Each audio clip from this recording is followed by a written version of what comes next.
besok hari yang ke-30 Sya'ban. Ada yang mengatakan bulan sudah lahir, ada yang mengatakan tidak, tapi pengumuman daripada majelis agama tidak ada, yang akhirnya dengan kita jadi bimbang. Puasa besok itu hukumnya syak, hukumnya haram, kecuali kalau pada itu dengan kita yang sudah punya kebiasaan, yang dengan kita puasa pada tiap hari Senin dan Kamis, yang kebetulan hari itu bertepatan dengan hari Kamis. Qala rahimahullahu ta'ala, illa ayyuafika adatan lahu, dan barang siapa mensetubuhi istri pada siang bulan Ramadan secara sengaja di kemaluannya, fa'alaihil qadha'u, maka dia wajib mengqadha dan membayar kafarat itu dengan memerdekakan seorang hamba sahaya muslim.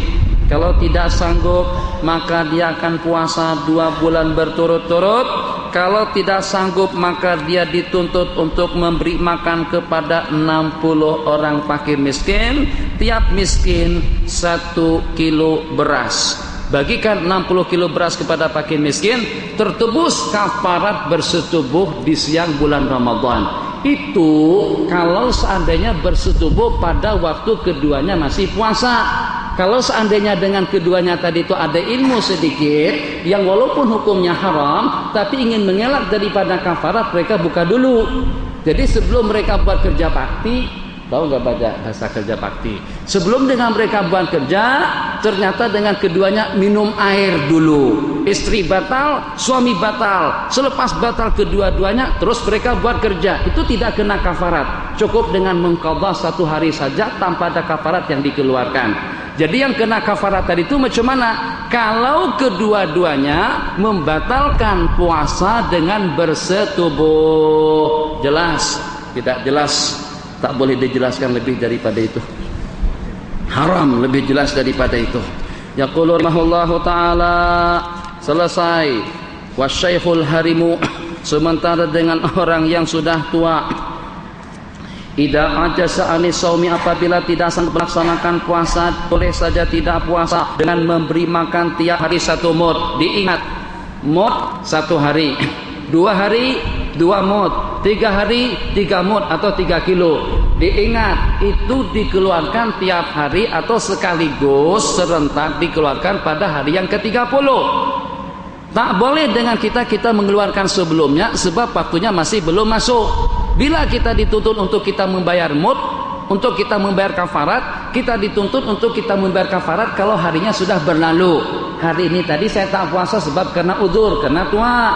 Nah, malam harinya saya boleh bersedekah 1 mud. Untuk yang besok, besok lagi. Yang lusa, lusa lagi. Jangan belum lagi masuk Ramadan sudah kita sedekahkan 30 mud. Enggak. Yang 30 hari waktunya masih belum masuk. Allahu Akbar. Assalamualaikum warahmatullahi. Assalamualaikum warahmatullahi. Allahu Akbar. Assalamualaikum warahmatullahi. Sembahyang 13 kali salam. Katanya Tuan Haji ini untuk hitungan 3 hari 3 malam Tuan Haji. Untuk hitungan 3 hari 3 malam jamak takdim 15 kali sembahyang. Tak ada. Bolehkah semua dikerjakan sebelum waktu? Tidak boleh. Membayar kafarat sebelum waktunya pun juga tidak boleh. Qala rahimahullahu ta'ala, wal hamilu, wanita hamil, wanita yang bersusuan, kalau kekhawatiran mereka itu kepada diri mereka, kepada kesehatan mereka masing-masing, kedua-duanya boleh berbuka dan diwajibkan membayar kafarat saja. Mohon maaf, dan diwajibkan untuk membayar qadha saja. Qala wa alaihi mal qadha wal kafaratu an kulli muddin wal hamilu wal murdi'u in khafata ala anfusihima aftarata, dan diwajibkan kedua-duanya untuk qadha, di atas kurang, di bawah yang betul. Wa in khafata ala auladihima, kalau kekhawatiran mereka itu kepada anaknya, kemudian mereka berbuka, maka mereka wajib membayar qadha dan kafarat. Senang saja untuk memahami masalah perempuan hamil. Kalau puasa takut kalau dengan perkembangan janin akan terganggu, akan terjejaskan.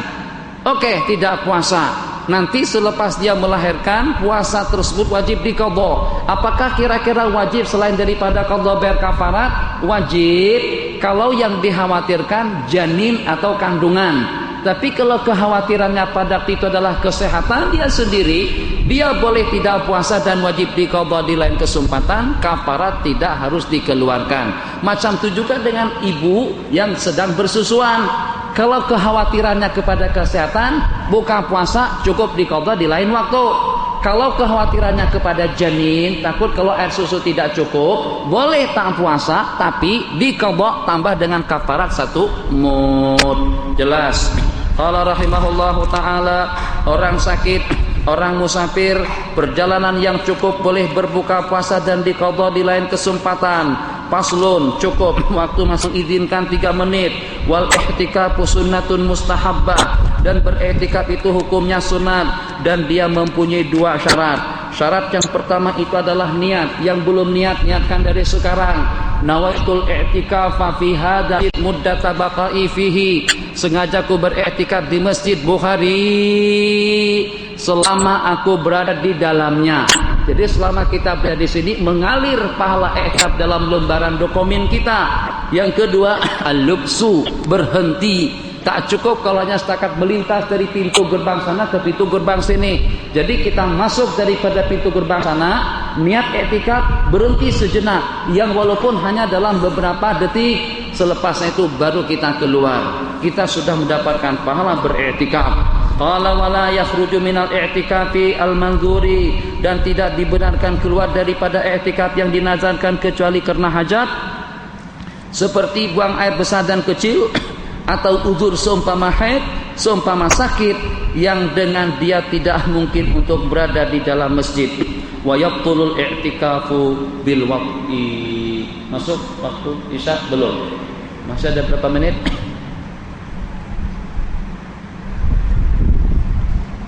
Sudah, sedikit lagi. Kitabul Haji kita baca kalau waktu masuk azan.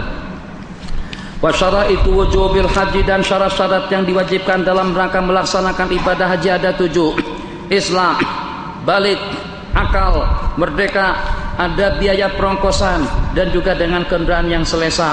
Di samping dengan aman di perjalanan, wa imkanus sail, waktu memungkinkan. Rukun-rukun haji ada 4. Di sini ada campur aduk antara yang mu'tamad dengan yang tidak. 1. Bal ihram, dengan niat berwukuf di padang Arafah, melaksanakan tawaf, melaksanakan sa'i antara Safa dan Marwah. Rukun yang terakhir yang tidak disebutkan itu adalah bertahallul dengan mencukur rambut, digundul atau dicukur. Wa arkanul umrati, dan rukun umrah ada 3. 1. Ihram, yang kedua tawaf, yang ketiga sa'i, yang keempat bercukur ikut pendapat yang mu'tamad. Wa wajibatul haji, dan perkara-perkara yang diwajibkan dalam haji itu ada 3. Berihram daripada miqat, qarnul manazil, zatu irqin, yalamlam, Dzulhulaifah. Kemudian dengan yang kelima disebut dengan al-Juhfah. Juhfah jaraknya 180 km. Dzulhulaifah jaraknya 450 km. Sementara dengan Yalamlam 120. Qarnul Manazil dengan Zatu Irqin tidak lebih daripada 2 marhalah. Wallahu a'lam. Sallallahu alaihi sayyidina Muhammad wa ala alihi wa sahbihi wasallam. Kita sambung lagi di belakang. La ilaha illallah wallahu akbar. Subhanallah walhamdulillah wa la ilaha illallah wallahu akbar. Subhanallah walhamdulillah wa la ilaha illallah wallahu akbar. Subhanallah walhamdulillah wa la ilaha illallah wallahu akbar. Bismillahirrahmanirrahim. Alhamdulillahi rabbil alamin. Wassalatu wassalamu ala ashrafil anbiya'i wal mursalin Sayyidina Muhammad wa ala alihi wa sahbihi ajma'in wa ba'd. Wa wajibatul haji ghairul arkani salasatu asya. perkara-perkara yang diwajibkan dalam haji selain daripada rukun itu ada 3 perkara. Berihram daripada miqat, melontar pelontaran yang 3, dan bercukur. Cukur di situ dicatat yang mu'tamad, bercukur itu adalah salah satu daripada rukun. Wa sunanul haji sab'un, dan perkara-perkara yang disunatkan dalam haji itu ada 7. Yang pertama ifrat, itu adalah mendahulukan haji daripada umrah. Kalau kita laksanakan umrah sebelum haji namanya tamattu'. Kalau kita laksanakan haji dengan umrah sekaligus namanya qiran. Jadi di segi nama saja. Kalau pada waktu kita mengucapkan talbiyah yang pertama labbaik Allahumma hajjan wa umratan, kuperkenankan seruanmu ya Allah dengan haji dan umrah, itu berarti haji qiran. Kalau pada waktu kita ucapkan talbiyah dengan mengucapkan labbaik Allahumma hajjan, dan umrah akan kita laksanakan setelah selesai kita melaksanakan haji, itu namanya haji ifrad.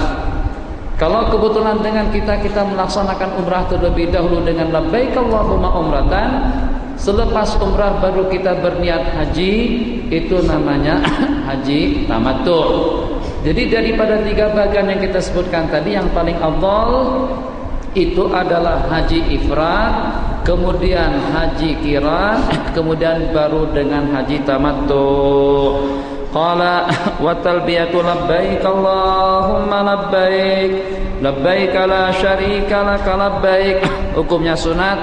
Tawaful qudum, tawaf kehormatan seperti tahiyatul masjid, hukumnya sunat.